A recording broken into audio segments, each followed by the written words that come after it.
without further ado, Paul Kendrick with Rust Belt Rising. Well, thank you so much, Austin. Thank you to Sandy from Greene County for the invitation. I really, really appreciate it. And thank you to all of you for being here, for all you do. County chairs, I think, are the most unheralded people that make the Democratic Party work. You're the one who finds the staging location and organizes the fish fry fundraiser and coaches the person who's going to run and just does the work year after year. So thank you for the work you do. I hope to give you some things that we've learned at Rust Belt Rising that I think will be useful in your work. And but I know I do stand between you and dinner and drinking Wisconsibly.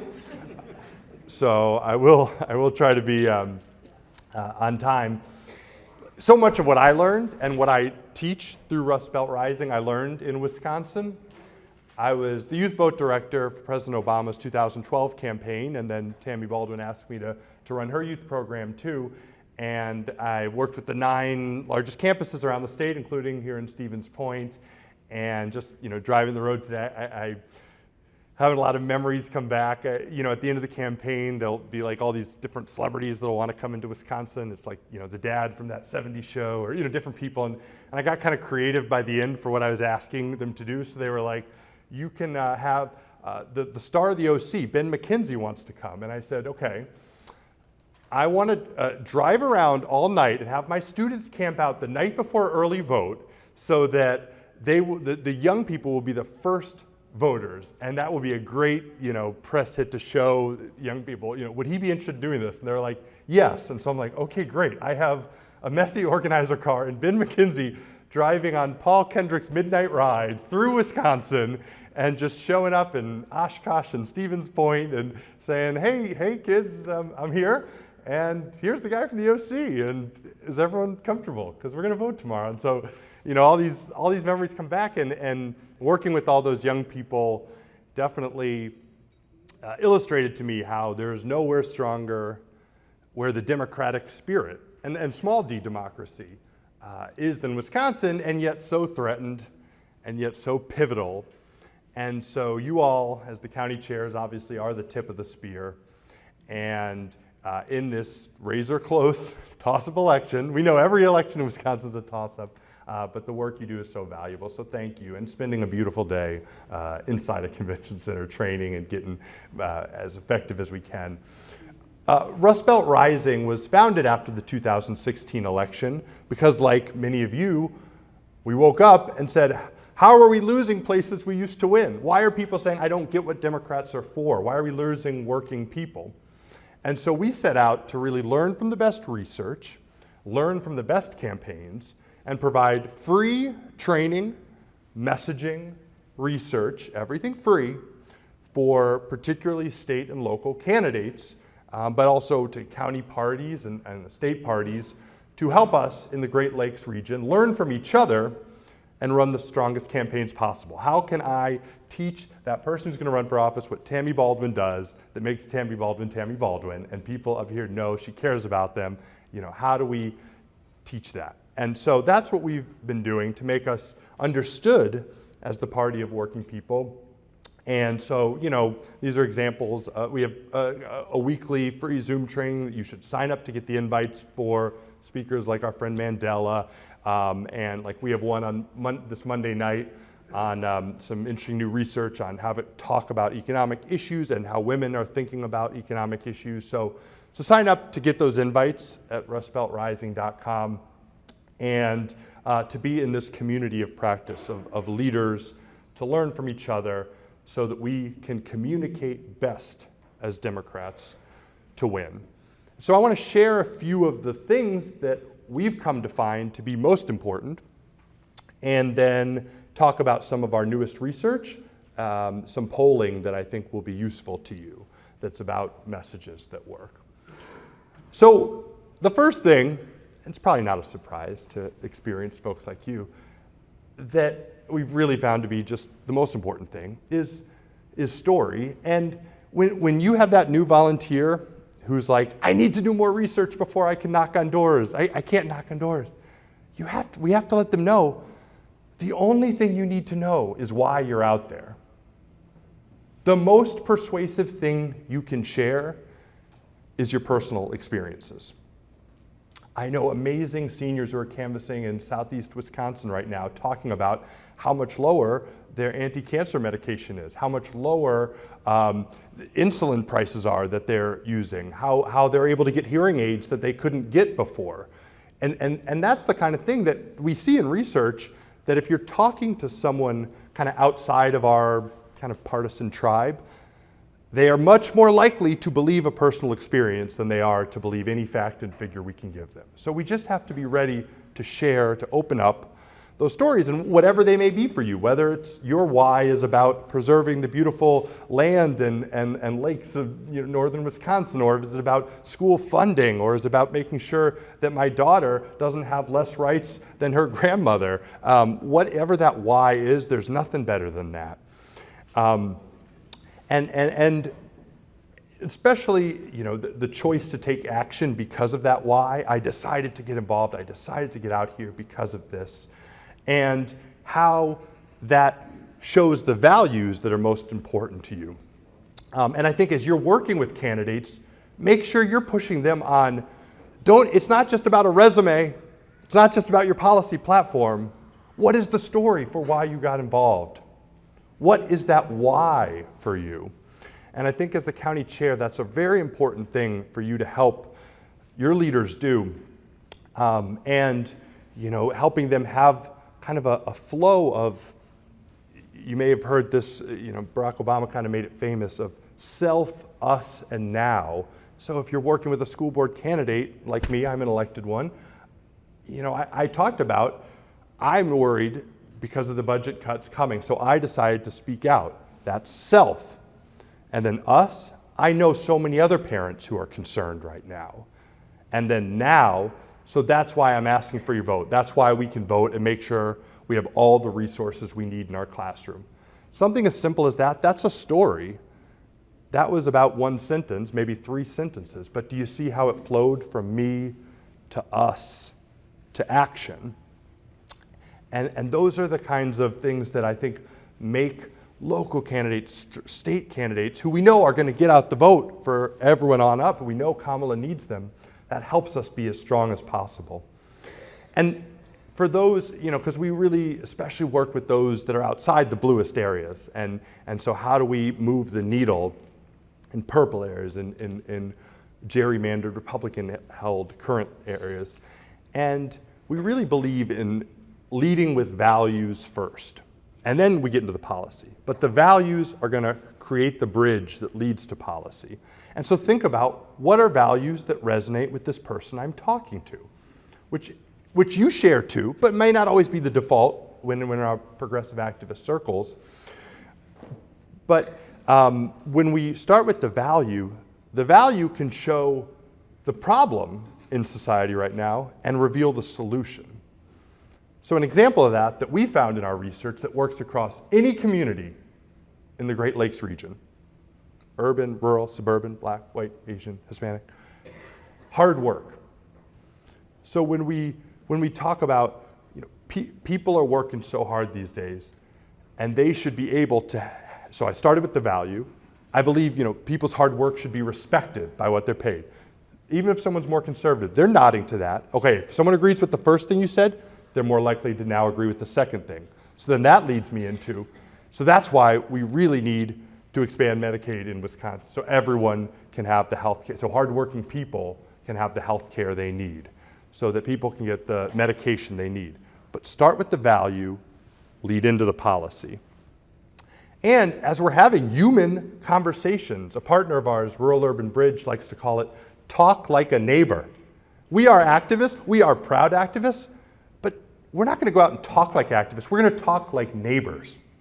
And one of the best ways to do that is say where your values come from. So it's not just I'm saying a word, but when I say my grandfather, who fought in World War II and came back and on the family farm taught me these things, when I'm sharing that with someone, They know that's real, and that's powerful. And now we are sharing our stories.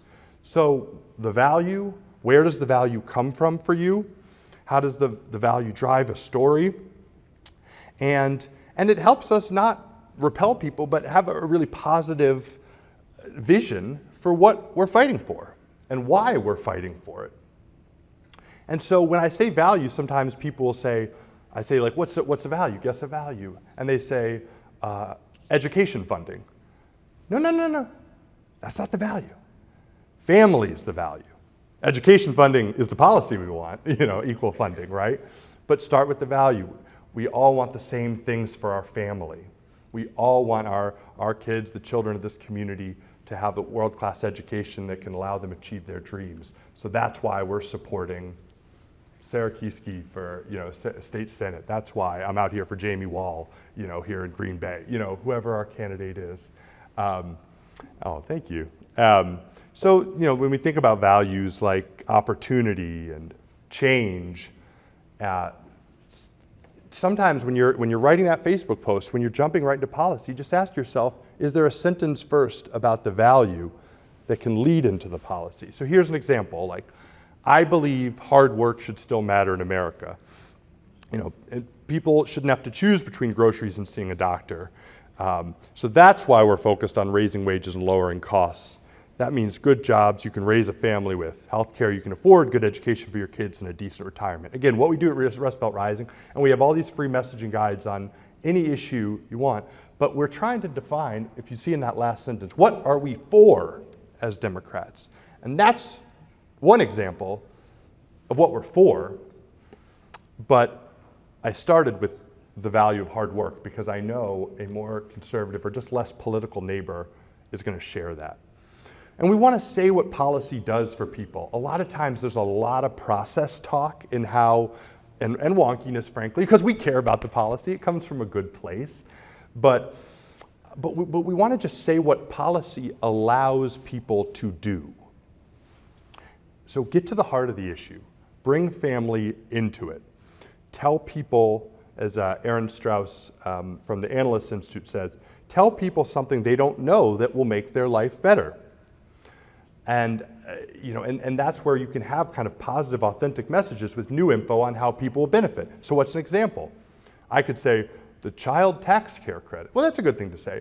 I could say, hey, we want to keep more money in your pocket, so that's soccer lessons for your kid. That is back to school shopping for the supplies that they need. That is groceries for a senior, and that's why we need that policy.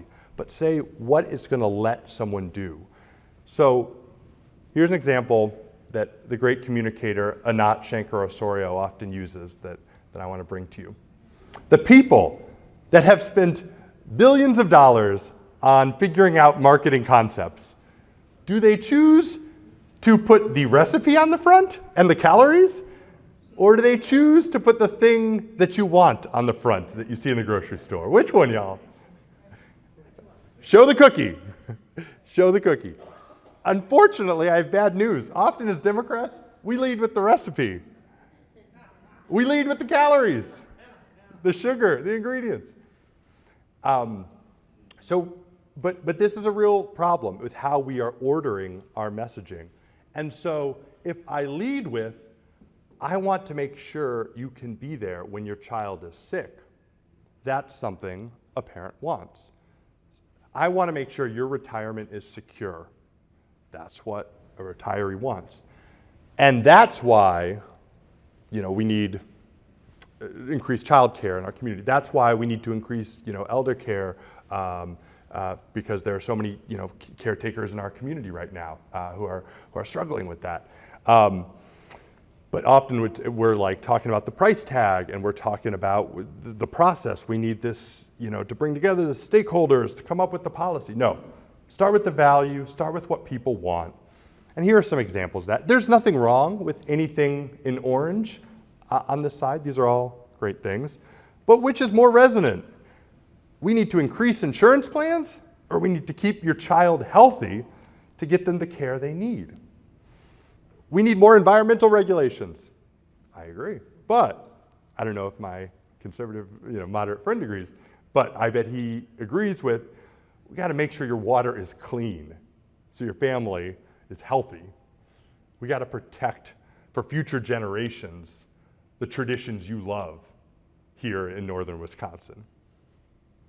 That's why we need the environmental regulations. We need to be there with our family, better than so that's why we need paid family leave. We need to pay people fairly so they can make ends meet. That's why we need to raise the minimum wage.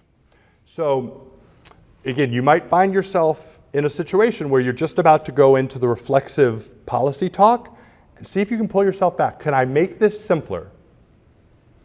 Trump messaging is all about emotion. And he's lying about stuff, of course, but deep in his reptilian brain, he does understand how politics work and how marketing works and how you get people a message they will absorb. And it starts with simple messages on what it will mean in their lives. So we want to say what we're for. A lot of times as Democrats, we do a lot of saying, the Republicans like define the debate and we say, I'm not for that. And we need to say what we are for. So they say, Democrats just want to raise taxes, and then we're saying, well, we're raising some taxes, but we want our roads to be fixed. We want our schools to be funded.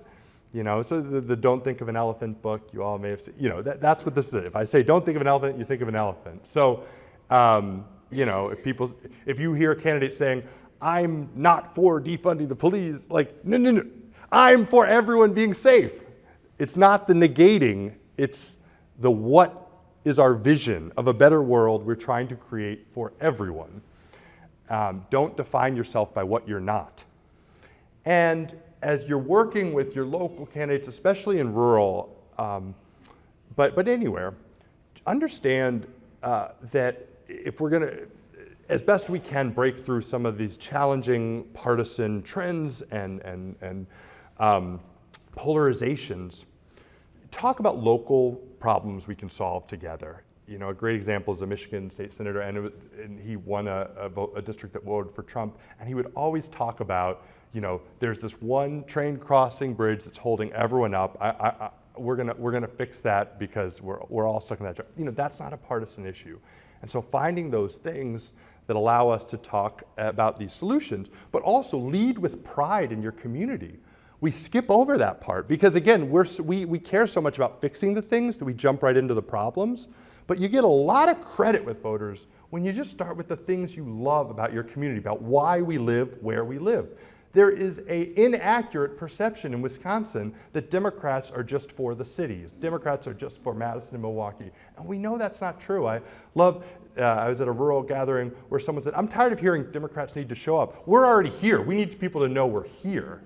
And I think of Brad Path's messaging of how, I know those aren't Western Wisconsin values. And he defined, the campaign about, in his state Senate win about what are our values here and how much he loves his family tradition and the family farm. And so, lead with the pride, and that takes us in.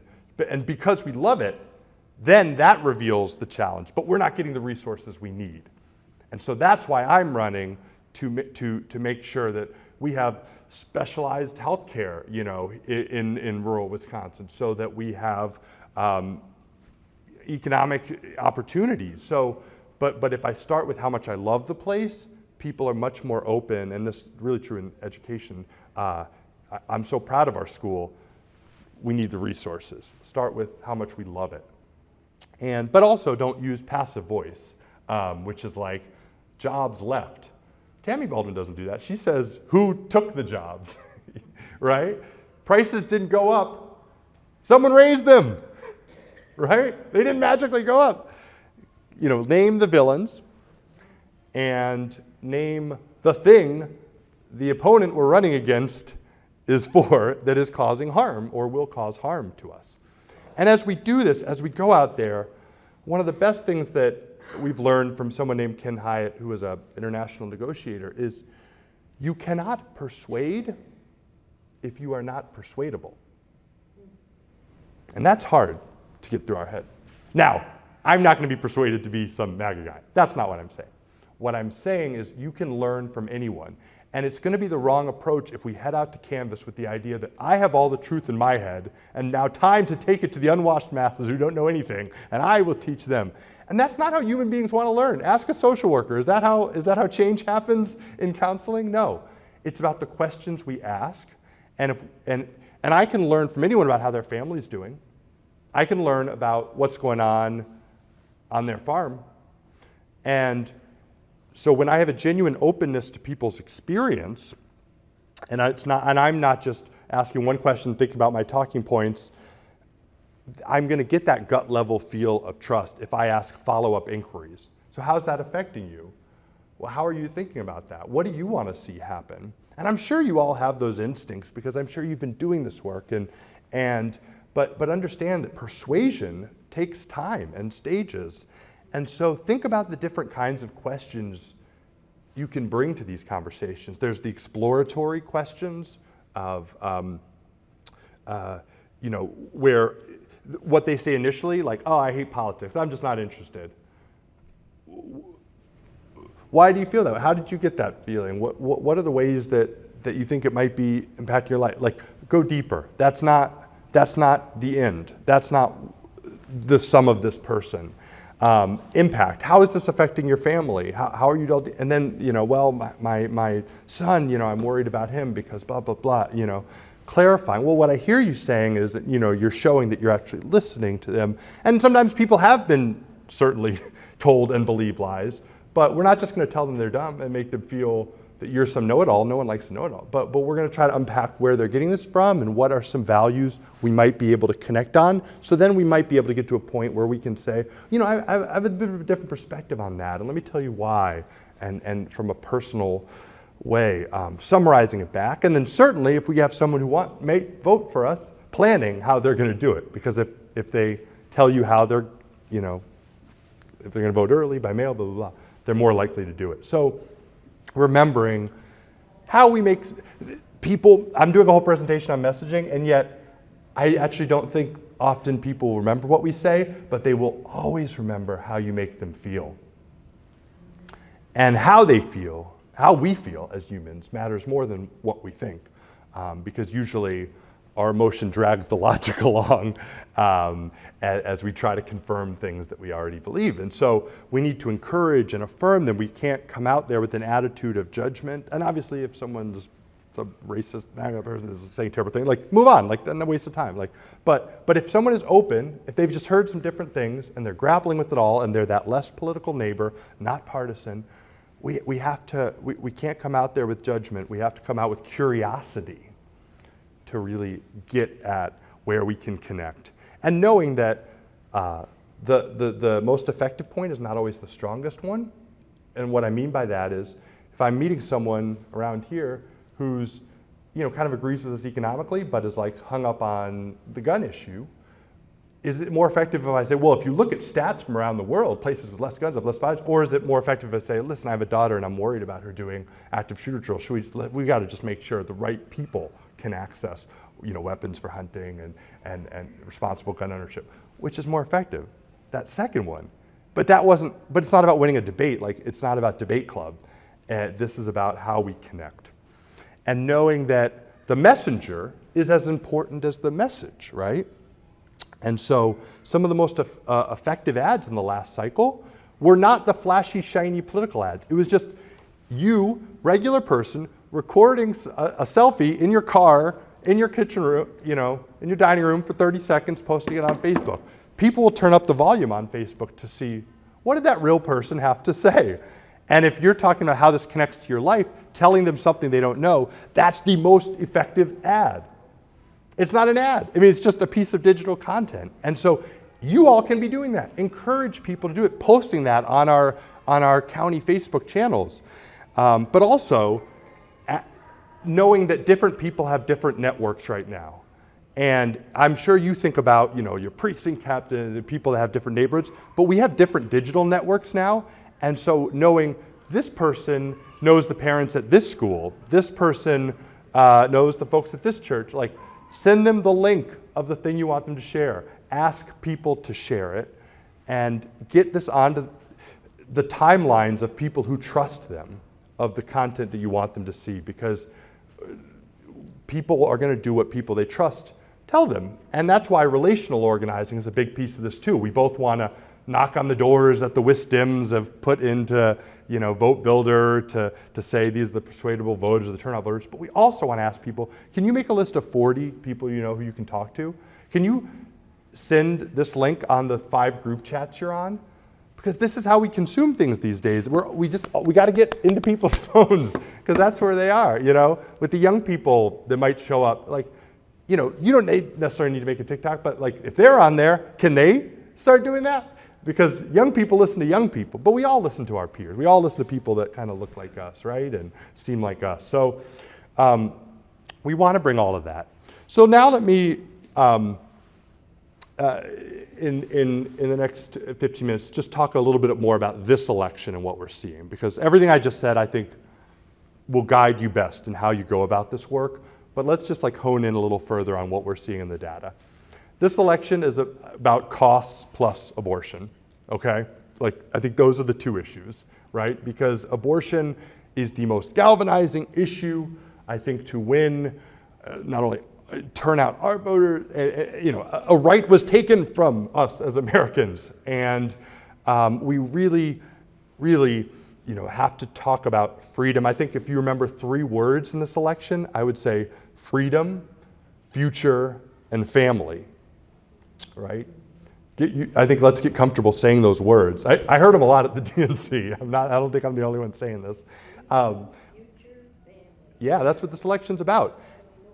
Good. All right. Excellent. And so I think so obviously the abortion issue. We saw in Judge Janet's race. This. This is a big deal. But also voters are saying their biggest issue is cost. So we have to talk about, hey, we have the solutions on that. And tell the story of kind of who we're fighting for. I think when we think about economic messaging, it really starts with how we frame who we are fighting for, what we are focused on, okay? Because if you just ask someone who's better for the economy, despite all available evidence of the last few presidential terms, they always say Republicans, and it's so frustrating. But if you ask who's better, who cares about your economic well-being, they might say Democrat. So if we talk about who you're fighting for, teachers, farmers, nurses, working people, working families, talk about them first. They are the heroes. Government's not the hero. Government's a supporting player. The people are the heroes. They are who the campaign is about. And so we want to center them, and we want to talk also more about what we are doing than what we have done. There was an interesting piece of research of literally, if you just take a statement out of the past tense and if it was just framed as an achievement, like Biden lowered prescription drug prices, if you just literally change the tense and say, we are lowering prescription drug prices, people liked it more. Because they haven't fully felt all the effects of all the things that Democrats have been doing. So you can't make it seem like it's just in the past. But if you say this is what we're focused on, people like that. Because I think we're focused on the right things. And so kind of future looking, making clear the other side is focused on extremism and division. And we are focused on what families need. We helped win a lot of school board races last year with a message of, I'd work with a candidate and they'd want to have this debate about the culture war issue that the Republican was bringing into it. And I said, what we need to say is they're focused on bringing politics into the classroom, and parents don't want that. Parents want us to be really strong in the basics of education, reading, writing, and math. We're focused on the resources in every classroom. Okay, so that's not, I'm not saying to ignore those issues. I'm saying to make clear who's trying to divide us, what we are trying to protect, and what we are for. And so I think that matters in this year as well. I think trying to get pro-Kamala messages out there is really important right now. People have been hearing about Donald Trump for literally, 9 years now? It's been a lot of our lives. But it is hard to tell people something they don't know, or I don't think there are many Americans who are I hadn't thought about how I feel about Donald Trump, So that isn't to say not to talk about the threat and try to remind our amnesia country about January 6th and trying to overturn an election. But a lot of people in your community do not know much about Kamala Harris at this point. And I think talking about how she's taken on big banks, how she's fighting to stop price gouging and for our families, like that, there's a lot more blank space in people's mind there that I think we can get more mileage out of. And we did a test where we asked a whole bunch of different kind of things that Democrats are focused on and that we've done, and and brands of how we define ourselves. And we found the thing that people believed was most was good, but also believable, was that we got Medicare to lower prescription drug prices, and that with the bipartisan infrastructure, we're rebuilding roads and bridges and having clean water and broadband. And that was really interesting. It worked better than some of the platitudes of like, we're for working people, which I think are still important, but also a bunch of things that we have done, but people just didn't believe, but like they do believe that, and they do like that. And so I think keep talking about prescription drugs and infrastructure. By the way, I love the Kyle pen. He's been a candidate who's been part of our work since for the last 2 years. And when we ask some different frames on abortion, because 60% of people in Wisconsin and beyond support a woman's right to decide and make decisions over her body. Look how 78% agree with that first statement. Women should be able to make their own healthcare decisions without interference of male politicians and government. And 73% agree with that, or 74% agree with the second statement. Women should have the freedom to make their own choices about pregnancy, including when or whether to have a child. You can reach anyone who's potentially persuadable with those two messages, and they will agree. And really, any statement on this, so I think that's really important. And then when we ask people in our most recent poll that came out last week, and again, I'm going to share my email at the end. If you sign up at rustbeltrising.com, I'll send you the whole thing, all the messaging. But when we ask what could leaders do that would be most helpful to you, make food and groceries less expensive is people's biggest issue right now. So we have to speak to that. Second was make healthcare and prescription drugs less expensive. Third, cut taxes for middle-class families, I would say. And then young people said make it easier to afford a home or rent. That's really driven by young people. And then the third one, more energy to reduce gas costs, is mostly driven by Republicans. So I think Kamala is talking about those first four things, and we need to make sure we are too. And we asked, these are different economic policies, what's most popular with you? Raising taxes on the richest 1% and large corporations, so they pay their fair taxes, was the most popular idea we said here. So people want to see middle class taxes cut and the wealthy and large corporations paying their fair share. And we see that people trust us more on taking on price gouging, reducing the cost of healthcare and prescription drugs, and putting workers and consumers before big corporations. So that's really important, because if people say, oh, how can Democrats win if this is about the economy? I'm showing you, they trust us more if the economy is about stopping corporate price gouging, if it's about reducing the cost of prescription drugs, if it's about putting workers first. So it's about how we frame talking about economic issues and what we're for, because you see down in the bottom, they trust Republicans a little more on inflation and economic growth. Okay, I don't think they should, but they do. But they trust us more on we can take on corporate price gouging. And when we ask what are the three most important priorities, the cost of living and inflation is what people are saying is the most important priority. Now, Republicans drive the next two, immigration, the border, economy, and job. That's driven by some voters we're not going to get, but some that we might get. And then protecting abortion rights is fourth, but that's really driven by, you see, white college women. That's driven by voters who we need to get, who are part of our coalition, who we need to turn out, and young people. And so, and then look at 65 plus on Social Security and Medicare.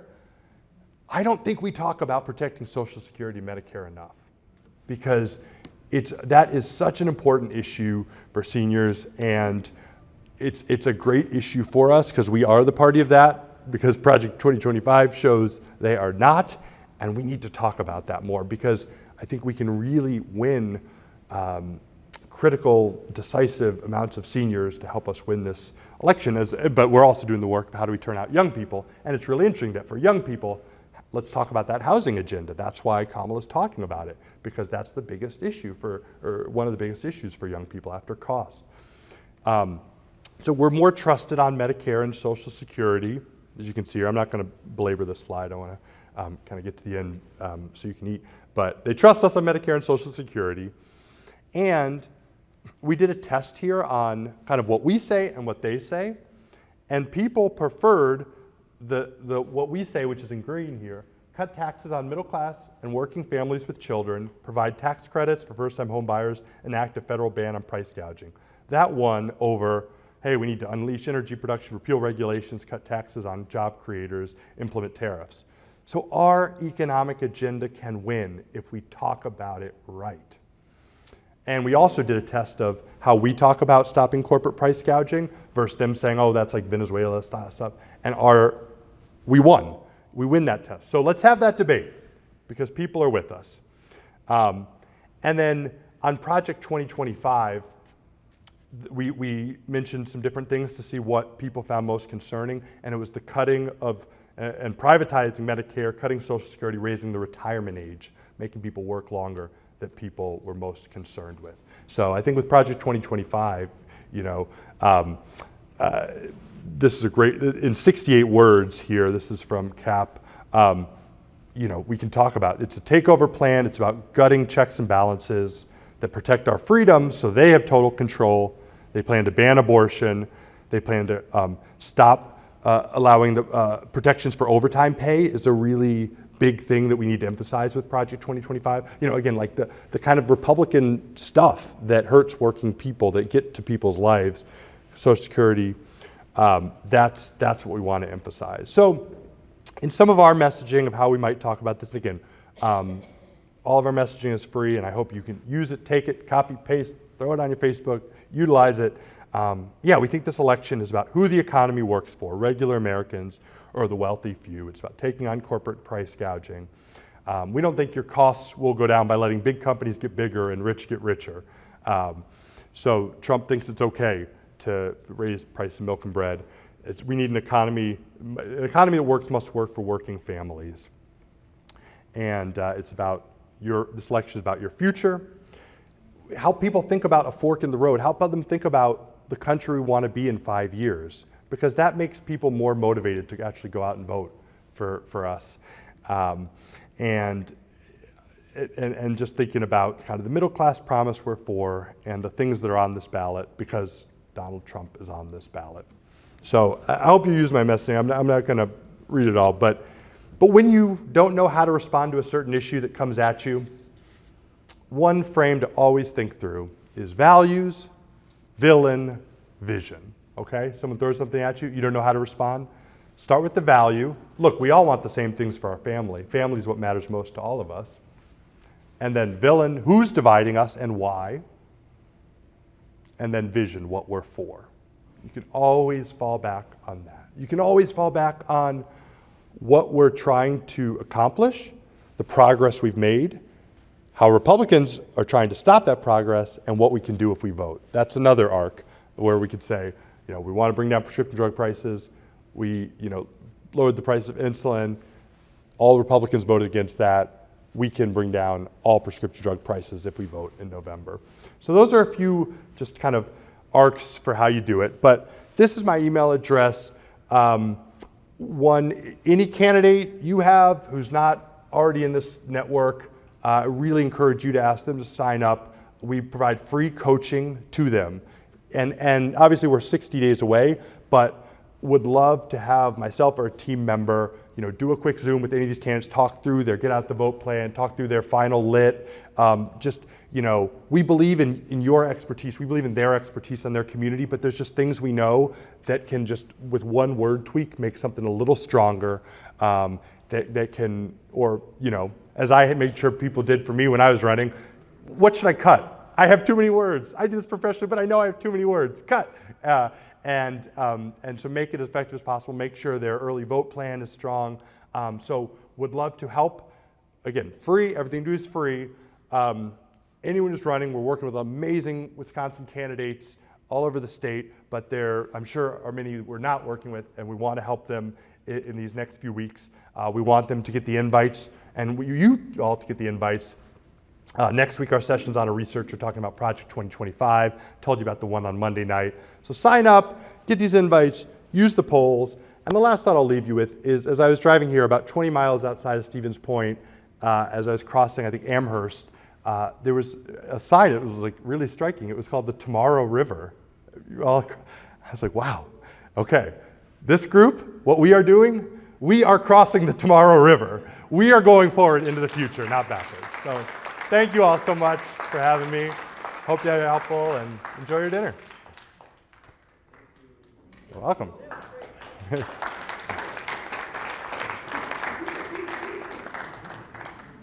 I could just mention, we were fortunate in Green County to have Paul in January on one of our membership meetings.